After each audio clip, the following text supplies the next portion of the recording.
कि शारदा भवानी मोरे शारदा भवानी, शारदा भवानी मोरे शारदा भवानी। अंगना अंगना पधारो महारानी मोरे शारदा भवानी, अंगना पधारो महारानी मोरे शारदा भवानी, शारदा भवानी मोरे शारदा भवानी, शारदा भवानी मोरे शारदा भवानी। अंगना हे मैया। पूरे पंडाल में क्या आप ही लोगों ने भोजन किया है? और आप लोगों ने क्या मोबाइल निकाल के रिकॉर्डिंग करना शुरू कर दिया? अरे एक बार ताली तो बजाइए। ऐसे रिकॉर्डिंग वाले देखिए कमी नहीं है, आप लोगों का रिकॉर्डिंग हो रहा है। एक बार ताली तो बजाइए। शारदा भवानी मोरे शारदा भवानी, शारदा भवानी मोरे शारदा भवानी, शारदा भवानी। अंगना अंगना पधारो महारानी मोरे शारदा भवानी, अंगना पधारो महारानी मोरे शारदा भवानी। हे मैया एक दो तीन चार।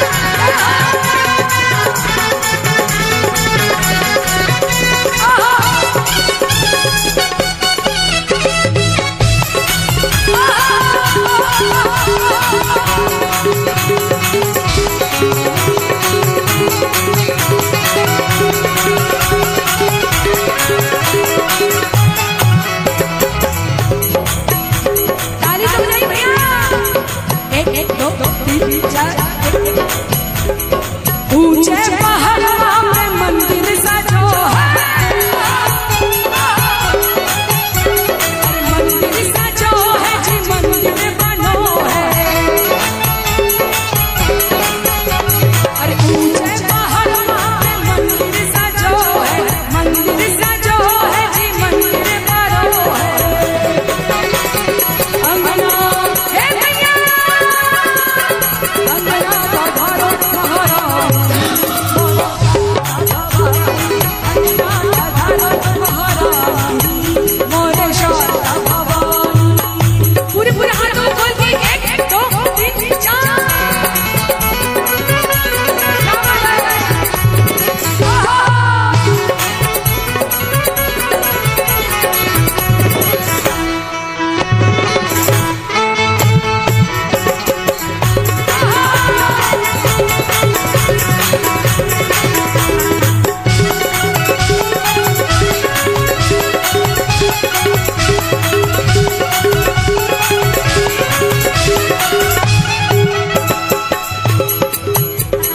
अंधन को आँख देते कोरियन को काया,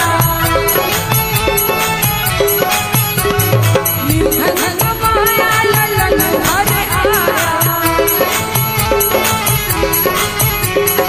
अंधन को आँख देते निर्धन को माया, बाझन को पुत्र दे ललन घरे आया। अंगना हे मैया अंगना पधारो महारानी। अच्छा 25% भी अच्छा लग रहा है कि नहीं? अच्छा लग रहा है? एक बार जोर से चिल्ला के दिखाइए, तभी तो मुझे लगेगा। जोर से चिल्ला के दिखाइए। क्या बात है, इधर वाले भक्तों को अच्छा लग रहा है, आप लोगों को अच्छा नहीं लग रहा? ये शुरुआत है भैया, फिर हम नाचेंगे पक्का। ये मेरा आप लोगों से वादा है। कम से कम ताली तो बजाइए एक बार माँ के दरबार में कि शारदा भवानी मोरे शारदा भवानी। मैं बोलूंगी अंगना पधारो, आप लोगों को बोलना है भैया, बोलिएगा ना। अंगना पधारो एक बार। हाँ डांस इसके बाद होगा।